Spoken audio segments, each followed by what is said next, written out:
నిజామాబాదు, జగిత్యాల, కోరుట్ల ఇటు సైడ్ చాలామంది బీడీ కార్మికులు ఉంటారు. బీడీ కార్మికులారా, మీకు పింఛన్ వస్తలేదని చెప్పి చాలామందికి పింఛన్ రాలేదు, మేము కష్టపడతా ఉన్నాం, బీడీ కార్మికులకు పెన్షన్ వస్తలేదని చెప్పి మీరు బాధపడతా ఉన్నారు కదా.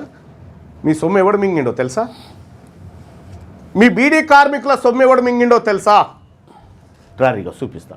2017-18లో 430 కోట్ల రూపాయలు బీడీ కార్మికుల పెన్షన్ కోసం అని పెట్టి 45 కోట్ల రూపాయలు మింగిండు కేసీఆర్. మీ సొమ్ము 45 కోట్ల 28 లక్షలు మింగిండు. 2019-20లో బీడీ కార్మికులకు 803 కోట్ల రూపాయలని పెట్టిండు. 803 కోట్ల రూపాయలు బీడీ కార్మికులకు పెన్షన్ ఇస్తామని పెట్టిండు. పెట్టి 84 కోట్ల రూపాయలు మింగిండల్లా. 84 కోట్లు. ఇక్కడ బీడీ కార్మికులు ఎస్సీలు ఉంటారు కదా, ఎస్సీ బిడ్డలు ఉంటారు కదా, వాళ్లకు బీడీలు చేసేటువంటి ఎస్సీల కోసం 96 కోట్లు కేటాయిస్తున్నామని కేటాయించి అందులో 18 కోట్ల 74 లక్షల రూపాయలు తిన్నాడు కేసీఆర్. కేసీఆర్ కుటుంబం తిన్న లెక్కలు ఇవన్నీ. కేసీఆర్ కుటుంబం తిన్న లెక్కల జాబితా ఇదంతా. నేను అడుగుతా ఉన్నా, మీరు గుండె మీద చేసుకొని చెప్పండి, బడిలో ఉన్న మీ పిల్లల మరుగుదొడ్ల పైసలు తిన్నోడు కేసీఆర్.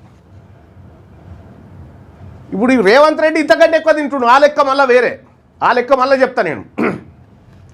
బడిలో ఉన్న తెలంగాణ రాష్ట్రం వచ్చిన తర్వాత నీ బడిపోరని బాత్రూమ్ పైసలు తిన్నారు కేసీఆర్ కుటుంబం, చీపురుగట్టల పైసలు తిన్నారు, బీడీలు చేసి పింఛన్లు బీడీలు చేసిన వాళ్ళ అమలక్కల పైసలు తిన్నారు, ముసలోళ్ళ పైసలు తిన్నారు, భర్తలు చచ్చిపోయిన ఆడోళ్ళు, బొట్టు చెరిచిపోయి గాజులు వలకు వచ్చిన ఆడోళ్ళ పైసలు తిన్నారు. ఆఖరికి మన ఆడబిడ్డలకు శానిటరీ ప్యాడ్లు ఏవైతే ఉంటాయో కిట్టు, ఆ కిట్టు పైసలు కూడా తిన్నారు కేసీఆర్.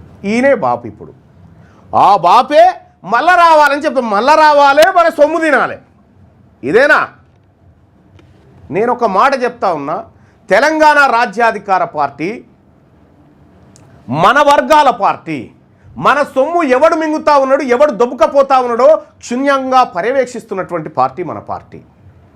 ఈ లెక్కలు ఎక్కడ పేపర్లో రాలే కదా మల్లన్న, ఏ పేపర్ రాయలే కదంటే పేపర్లేవని పేపర్లన్నీ వాళ్ళేనా?